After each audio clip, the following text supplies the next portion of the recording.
प्रधानमंत्री ने आज की कैबिनेट में बैठक में दस्तावेज लीक के खिलाफ और भी सख्त कार्रवाई की घोषणा की। जहां पहले ऐसा ही मामला गवर्नमेंट जॉब में पेपर लीक के मामले आते थे, उसी टाइम एक कानून बनाया गया था। अब उसी कानून को फिर से और भी कड़ी सख्ती के साथ लाया जा रहा है।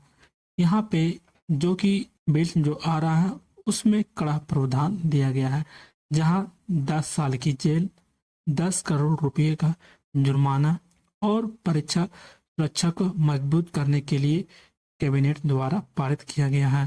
सबसे पहले यहाँ पर देखो ये बिल में आखिर जुर्माना क्या है। अधिकतम जुर्माना 10 करोड़ तक किया गया है, जहां 2024 के मूल्य कानून के तहत लागू किया गया था, जो कि संगठित परीक्षा धोखाधड़ी के लिए बनाया गया था। और जो भी इस पर किसी तरीके का पेपर लीक मामले आते थे तो भाई वहां पर 1 करोड़ का जुर्माना लगाया जाता था।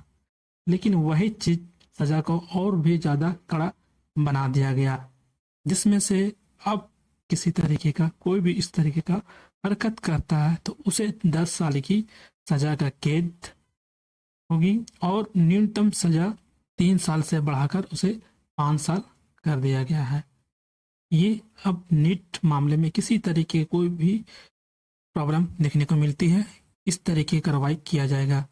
ये नीट के लिए नहीं है, काफी सारे एग्जामिनेशन के लिए भी किया जा रहा है। सबसे पहले ये समझो कि आखिर ये कानून लाया जा रहा है सार्वजनिक परीक्षा 2024 के नियम के अनुसार, जहां केंद्र सरकार फरवरी 2024 में ये पारित किया गया था, जो कि इसका मुख्य उद्देश्य केंद्र एजेंसियों द्वारा आयोजित की जाने वाली प्रतियोगी व सार्वजनिक परीक्षाओं में होने वाली देखते रहते हो कि अक्सर उस पे कभी पेपर लीक तो कहीं पेज में गड़बड़ी, सेंटर में गड़बड़ी, हर चीज यहाँ पर आए दिन कुछ ना कुछ प्रॉब्लम देखने को मिलता ही है, जो किसी भी तरीके का परीक्षाओं में होने वाली धांधली, अनुचित साधनों का प्रयोग जो कि सही से नहीं किया जाता है, और संगठित अपराधों जैसे पेपर लीक हो गया उसको रोक लगाना। वैसे यहाँ पर जितने भी सरकारी एग्जामिनेशन होते हैं केंद्र सरकार के, जैसे कौन कौन ये परीक्षा पर लागू होती है कानून, ये अब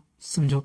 जितने भी पहला केंद्र सरकार एग्जामिनेशन करवा रही है, जैसे यूपीएससी हो गया, एसएससी हो गया, एनटीए हो गया, रेलवे हो गया, बैंकिंग से रिलेटेड एग्जामिनेशन हो गया, जो भी एग्जामिनेशन कंडक्ट कराया जाता है उससे रिलेटेड कोई भी गवर्नमेंट एग्जामिनेशन हो और गड़बड़ी पाई जाती है तो यहाँ पर ये बिल उनके लिए यहाँ पर दंड का भी प्रावधान किया गया है, जहाँ पहले 3 साल से लेकर 5 साल तक की जेल किया गया था, लेकिन अब इसे बढ़ा करके 5 से 10 साल तक की जेल को कर दिया गया है।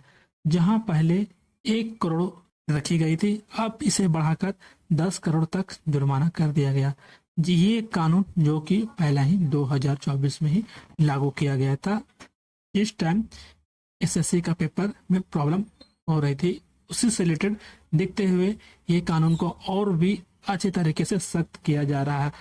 देख ही सकते हो कि जहां पहले 1 करोड़ रुपया जुर्माना लगता था, अब वहीं 10 करोड़ रुपया जुर्माना लगेंगे। जहां पहले 3 से 5 साल तक की जेल की सजा हो सकती थी, अब वहीं पर 5 से 10 साल की सजा होगी, ये बढ़ा दिया गया है। वैसे कौन कौन से यहाँ पर प्रोविजन शामिल है? जरूरत पड़ने पर अन्य सरकारी एजेंसियों की सेवाएं भी लेना, जहां मानक और परिचालन दिशा निर्देश या गाइडलाइंस तैयार करना, जिससे काफी सारे यहाँ पर होते हैं गड़बड़ी या अपराध, अनिवार्य रिपोर्टिंग। परीक्षा केंद्र में हम देखते हैं कि काफी सारे वहाँ पर प्रॉब्लम भी चलते हैं। जब भी एग्जामिनेशन कहीं भी सेंटर में पड़ता है तो भाई वहाँ पर बायोमेट्रिक से लेकर काफी ज्यादा प्रॉब्लम होती है उससे रिलेटेड, जहाँ पर प्रश्न पत्र जो क्वेश्चन पेपर होते हैं उसको सुरक्षित लोड करने की प्रक्रिया जब से ये ऑनलाइन हुआ, वहां से साइबर का भी काफी ज्यादा ये बढ़ गए हैं अपराध, उसके भी देखते हुए यह सख्त नियम लागू किया गया।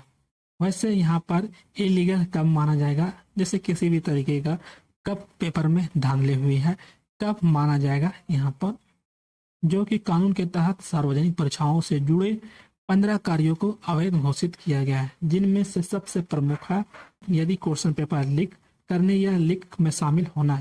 किसी भी होटल हो या फ्लैट हो वहाँ बुक कर लेते हैं और जा करके एक दिन में क्वेश्चन को रटवाते रहते हैं। अभी हाल ही में देखा होगा झारखंड में, जहाँ पर 120 स्टूडेंट वहाँ पे एक फ्लाइट में पकड़ाए हुए हैं, और वो फ्लाइट काफी जंगल झाड़ एरिया देहातों वाला क्षेत्र में था।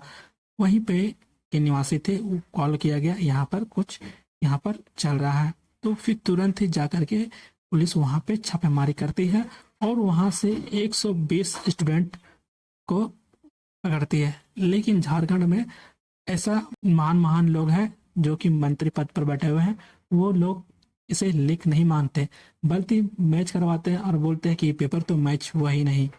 ऐसा मामला झारखंड में काफी सारे देखने को मिलते हैं। खैर, झारखंड की बात को छोड़ो, यहाँ पर हम लोग अपने मुद्दे पर आते हैं। प्रश्न पत्र लीक करने के लीक में यदि किसी तरीके को शामिल होना, जैसे OMR सीट जो आंसर वो सीट हो जाती है, उसके साथ छेड़छाड़ करना।